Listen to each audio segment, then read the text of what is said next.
7:33, 7 horas con 33 minutos.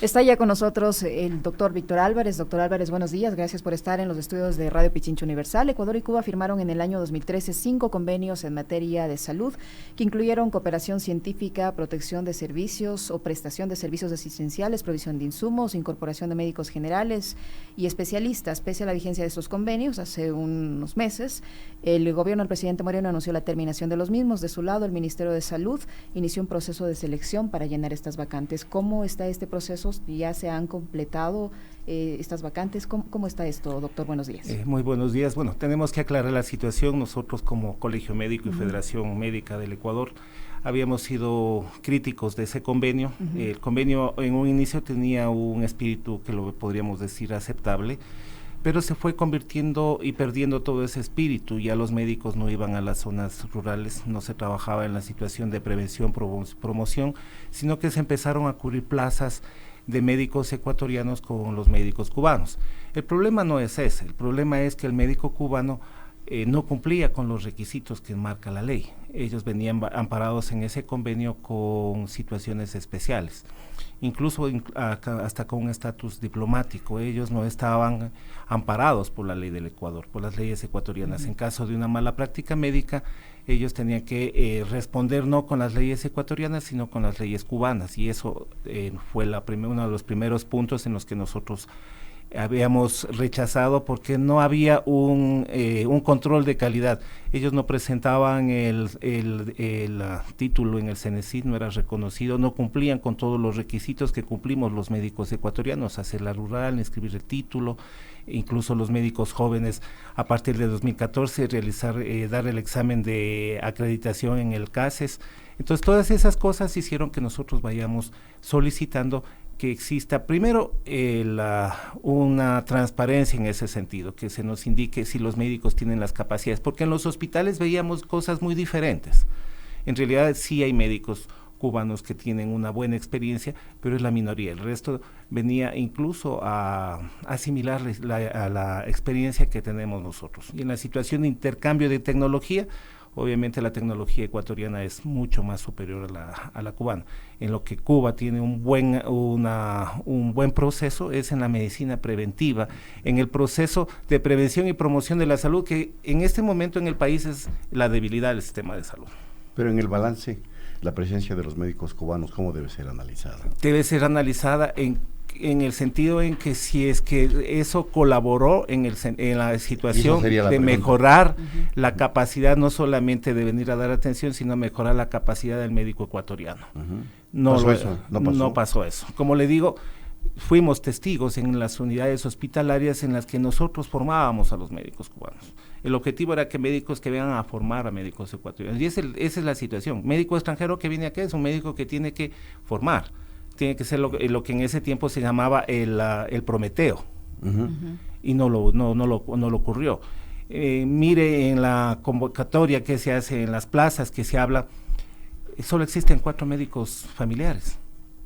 Eso quiere decir que el objetivo, que era ir a las comunidades, no se cumplió. Teníamos 4 médicos familiares, tenemos 105 fisiatras, que no sabemos dónde estará, porque el fisiatra no trabaja en el primer nivel. Ahora, se dice que los médicos cubanos atendían sectores poblacionales a los que los médicos ecuatorianos no querían ir, y por eso es que se necesitaba o se requería de ese aporte del médico cubano, por ejemplo, zonas rurales. Claro, perfecto. Entonces, ese es el espíritu. ¿Cómo se llenaba en el Ecuador ese espacio? ¿Dónde estaban pero yo le pregunto, en este convenio, lo que salieron los 400 profesionales, solo 4 médicos familiares. Estaban cubiertas 4 plazas de médicos en la región rural. Hubiera sido interesante que de esos 400, 300 sean médicos familiares o médicos de comunidad. Pero vemos que hay 10 cirujanos vasculares, me parece, hay oftalmólogos, pero solo 4 médicos familiares. Médicos epidemiólogos sí los hay, pero esos epidemiólogos están trabajando no en la comunidad, sino trabajando en las zonas, en hospitales que se necesita. ¿Y por qué también es eso? Al traer a los médicos cubanos, se estancó el proceso de formación de médicos ecuatorianos. No había posgrados de médicos fisiatras, no no ha habido posgrados de médicos en salud pública, epidemiólogos específicamente. Entonces eso ha hecho que se estanque, que siga el problema por el que vinieron ellos, el déficit de médicos especialistas. Además, el médico ecuatoriano, pues si nos dan las mismas condiciones que les daban a ellos, pues vamos a las zonas rurales. Si nos dan habitación, si nos dan un incentivo, obviamente no vamos a aceptar el estipendio que están recibiendo por parte del gobierno de Cuba. Pero si mejoran las condiciones para el médico ecuatoriano, pues lo vamos a aceptar. Un médico posgradista, y eso es lo que hemos hablado, que sale del posgrado, un médico gastroenterólogo, por ejemplo, le mandan a un hospital cantonal, a un hospital provincial del Oriente, donde no tiene ni endoscopio. ¿Cómo va a cumplir esa situación? Entonces, todas estas situaciones tienen que mejorar el proceso de salud. Pero va a mejorar, le pido disculpas a Liz, va a mejorar con la salida de los médicos cubanos, porque de todas maneras las condiciones económicas y físicas objetivas siguen idénticas, intactas. Sí, eso es lo que hemos dicho. Entonces, desde el 2013 acá no ha habido ningún proceso. Si se tiene que salir, tenemos que empezar a hacer el proceso. ¿Para qué? Para que las universidades empiecen a formar médicos posgradistas. Los posgrados son, la oferta de los posgrados por parte de la academia es muy baja, y la mayor parte son posgrados de especialidades clásicas como cirugía, pediatría, que ya tenemos. Pero no hay un posgrado de un cirujano oncólogo, no hay un posgrado de un médico cardiólogo, y estamos dando de especialistas. Y mucho más, no hay un posgrado de médicos salubristas, de médicos epidemiólogos que cumplan los requisitos legales y puedan aportar al país. Entonces, ¿qué es lo que hemos hecho? Hemos sacado a los médicos cubanos, hemos roto ese proceso y estamos ahorita buscando cómo rellenar esa situación. Y si seguimos haciendo la misma situación de tapar el sol con un dedo, de aquí a 4 años vamos a seguir en lo mismo, vamos a decir, bueno, y ahora los médicos están ahí, ¿qué vamos a hacer? ¿Cómo vamos a cumplir las plazas si no tenemos posgrados? Y vamos a seguir en el mismo problema. La situación es dar en este momento aprovechar la coyuntura y dar soluciones a mediado y a largo plazo. Doctor Álvarez, estamos hablando con el doctor Víctor Álvarez, presidente del Colegio de Médicos de Pichincha. Usted ha señalado el escenario en el que se va a hacer este cambio de médicos cubanos por ecuatorianos. Esta convocatoria del Ministerio de Salud está en marcha, pero ¿qué acogida ha tenido entre la comunidad médica? Si se va a dar entre las mismas circunstancias que tenían antes de estas falencias, me refiero, ¿no? O sea, ha habido una buena acogida, sabíamos que existieron muchas carpetas que se presentaron, obviamente también somos conscientes que hay un déficit, especialmente en médicos psiquiatras, que no vamos a poder cumplir esa oferta que está dando el ministerio, pero también tenemos que ser conscientes de que igual seguimos en lo mismo. Exacto. Estamos llamando a que vengan a contratos, y existen miles de médicos y profesionales de la salud que sí están en un proceso de precarización laboral, que nosotros la llamamos, porque están en la modelo de contrato 3, 4, 5, 7, 10, 12 años y no se los ha resuelto.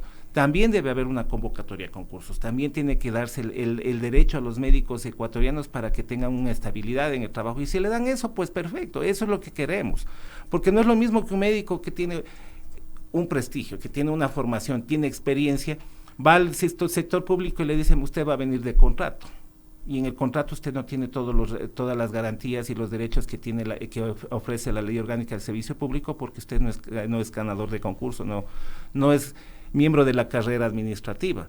Además de eso, usted tiene máximo 2 años, y bueno, le vamos a prorrogar y así 3, 4 años, pero cada año usted tiene el temor de que le renovan o no le renovan el contrato, o si se encuentra en la figura del nombramiento provisional, pues también está en la misma situación, está en la espada de Damocles, porque no sabe cuál es su estabilidad, no puede hacer procesos de formación, no puede hacer procesos de investigación, porque usted no está estable.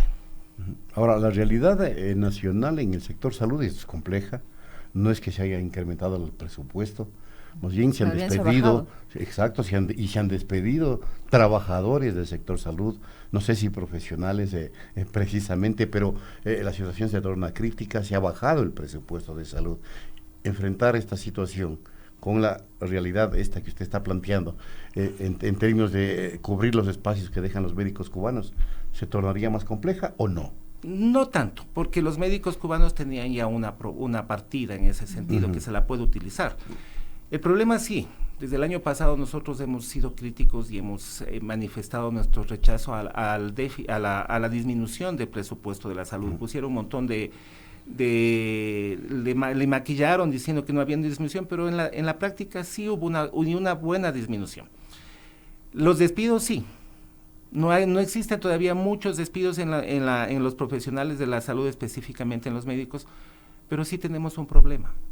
La figura del despido no está tan vigente en el sentido como tal, sino la figura es que usted cumple en diciembre 2 años en el servicio público como contrato, no le despiden, sino le dicen ya no podemos renovar el contrato. Claro, gracias. Y gracias. En la práctica sigue siendo y según la norma dice que se pueden, esas partidas se las puede utilizar, pero ya no puede el médico o el empleado público que está ocupando esas partidas ya no puede ocupar las mismas. Entonces estamos en un gran problema y esto nuevamente es lo que estamos acarreando desde el pasado. Desde el 2006 no ha habido concursos adecuados. Se han llamado a concursos, la mayoría de los cuales no ha terminado de la fase de convocatoria y los que terminaron en el 95 o 99% terminaron desiertos por muchas situaciones en las cuales tendríamos que hablar en otro programa porque existieron muchos desfases en ese sentido.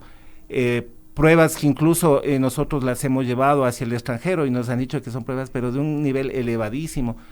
Le pongo ejemplo, para un médico cirujano pediatra, el examen fue de cirujano general. Entonces, ¿cómo se puede hacer eso? Entonces, las capacidades y las experiencias que tenía el médico, el cirujano pediatra, no estaban con las mismas garantías que se presentaba un cirujano general, porque el examen fue prácticamente dirigido como para un cirujano general. Entonces, eso hemos rechazado y creemos que para solucionar el proceso de salud se tiene que hacer un cambio de 180 grados. Se tiene que apoyar más al sector de prevención y promoción. En este momento... Pero en este momento justo hay un recorte para prevención, por ejemplo, del embarazo en niñas y adolescentes. Hace poco organizaciones de mujeres y amparados también por médicos han reclamado esta disminución. Nosotros hemos reclamado constantemente, siempre el presupuesto va a una situación que es el proceso curativo. Se da más impulso al segundo y al tercer nivel. Se piensa que inaugurar hospitales inmensos es la solución en el proceso de salud. Se manifestó por una ministra de Salud que en el Ecuador ha mejorado en el proceso de salud porque de 13 millones o de 15 millones de atenciones subimos a 32. Eso cualquier persona que tiene un poco de criterio en salud pública le va a decir, no, pues eso quiere decir que el pueblo está más enfermo. No hay prevención. No hay prevención y promoción. ¿Por qué? Porque la prevención y la promoción no es mediática, no genera réditos políticos, pero sí es una inversión a largo plazo. Usted invierte en el primer nivel, en la prevención y la promoción, evita que las enfermedades lleguen a segundo nivel y mucho más a tercer nivel. El costo de un paciente en el tercer nivel es infinitamente superior al costo que usted tiene en el primer nivel. Ahora, vayamos al Código de la Salud. ¿Duerme el sueño de los justos o qué mismo pasa? A ver, lastimosamente... Cada que nos encontramos con usted hablamos de lo mismo. Hablamos lo mismo y la misma no situación. Pasa nada. Ya, bueno, ahora hemos visto más la realidad. El Código de la Salud se volvió político. Tremendo, ¿no? Tuvo un proceso incluso que existieron posiciones dogmáticas en las cuales quisieron bloquear. Lo que le puedo decir es que no existe el compromiso por ningún partido político en la Asamblea de darle vida al Código Orgánico de la Salud. Y qué lástima, porque el Código Orgánico de la Salud es un código que abarca todos los derechos consagrados en la Constitución y aplicados al campo de salud. No es un código solamente que habla acerca del sistema de salud, habla de todos los elementos. Un código que beneficia, si lo utiliza de una manera adecuada, beneficia a la población. Pero está en el segundo debate, está ya en la votación del segundo debate, y esperemos que no sea lo que nosotros pensamos, que eso le darán largas al asunto y quizás en el mejor de los casos en la nueva asamblea empiecen a discutir y quieran regresar la nueva asamblea, a usted se refiere a la próxima asamblea. Sí. Pero sí es bueno ahí especificar los temores que existen en el sector político para abordar esto con la seriedad que tiene que abordarse técnicamente. Hemos hecho los dos temores principales que eran el cannabis y el aborto. Lo hemos demostrado, y además tanta situación del cannabis que se está impulsando, y cuando se hizo la reforma en el Código Orgánico Integral Penal, no hubo una reacción como la que decían que iba a haber, más vale un proceso de aceptación. Y lo peligroso es que en el Código Orgánico Integral Penal solo se autoriza y se norma que ya se puede cultivar, que se puede producir, pero en el Código de la Salud especifica cuáles son las patologías, las dosis, cómo tiene que ser el proceso de producción, quién va a distribuir, cómo tienen que ser las características en esa situación. Y eso nadie ha dicho. Y de lo del embarazo, el artículo que habla sobre la emergencia obstétrica, en ningún momento habla del aborto. No está legalizando el aborto, sino que son situaciones que la utilizaron de una manera dogmática para frenar y bloquear al Código Orgánico de la Salud.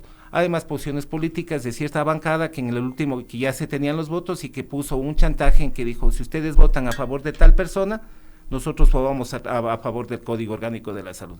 Y ese es el resultado. Duerme el sueño de los justos, estamos presionando, creemos que tenemos que seguir una responsabilidad política, pero viene un año electoral y veamos qué es lo que pasa. Bueno, complicado porque la situación, ahí ¿no? Entonces usted acaba de señalarlo, jugaron intereses políticos muy concretos, ¿no? Así inclusive a cambio de votos. Así es. Y no se está pensando entonces en el país, peor aún en un sector tan trascendente como es el de la salud, doctor. Así es, lastimosamente no existe bancada en la Asamblea. Es una vergüenza para el país. Que no dé una posición limpia a favor del código. O sea, siempre hay un chantaje en el sentido de que yo te voto esto por otra situación. Lastimosamente es el código que lo hemos discutido en beneficio de la población, en beneficio de los profesionales de la salud, en beneficio del Estado. Y por último, si hay alguna cosa que mejorar, todavía queda la última instancia, que es la capacidad de veto del presidente como colegislador. Pero no ¿cuáles son los puntos adicionales de del cannabis y de la atención en los casos de emergencia por abortos? ¿Que cree usted que pueden estar generando este estancamiento? Porque se supone que es un código que ustedes lo socializaron, que ha sido trabajado por gente que conoce la materia como los médicos. O sea, no se entiende por qué esto Otro no de los puntos es que algunos sectores políticos creen que se le da mucho poder a la autoridad sanitaria. Que la autoridad sanitaria va a pasar a ser juez y parte en ese sentido. La autoridad sanitaria entendiéndose como es el Ministerio de Salud Pública. Pública. Y es algo que incluso en este momento hay una situación que choca lo que dicen. Decían que el Código Orgánico en la agencia de regulación no tiene que estar en el Ministerio de Salud Pública y tiene que ser independiente. Ahora hay muchas voces que están hablando del ACES, y que dicen que no tiene que ser independiente, los mismos que dijeron que en ese momento tenía que ser independiente, ahora dicen no tiene que ser independiente, tiene que llegar al Ministerio de Salud Pública, tiene que desaparecer el ACES, tenemos que formar otra, pero tiene que ser de una manera dependiente del Ministerio, una oficina netamente dependiente del Ministerio. Nosotros decimos, sí, existen muchos problemas en el ACES no se ha convertido en una situación técnica, sino más vale una situación de persecución para los médicos. La solución es hacerle lo que tiene que hacer el espíritu, como todas las cosas. El ACES tiene que ser una agencia no persecutoria, no punitiva, sino una agencia técnica que mejore el proceso de salud, mejore las condiciones de los prestadores de salud para que se beneficie en la población. No tiene que ser una instancia en la que en un año le diga el techo tiene que ser liso y al otro año el mismo que dice no, ese techo ya no tiene que ser liso, tiene que ser rugoso. Eso nosotros lo consideramos como una persecución a los profesionales de la salud. Muy bien, muchas gracias, doctor Álvarez. Gracias por haber venido. Víctor Álvarez es presidente del Colegio de Médicos de Pichincha, que nos ha acompañado aquí en las entrevistas de Punto Noticias. Vamos a la pausa, 7:52 minutos.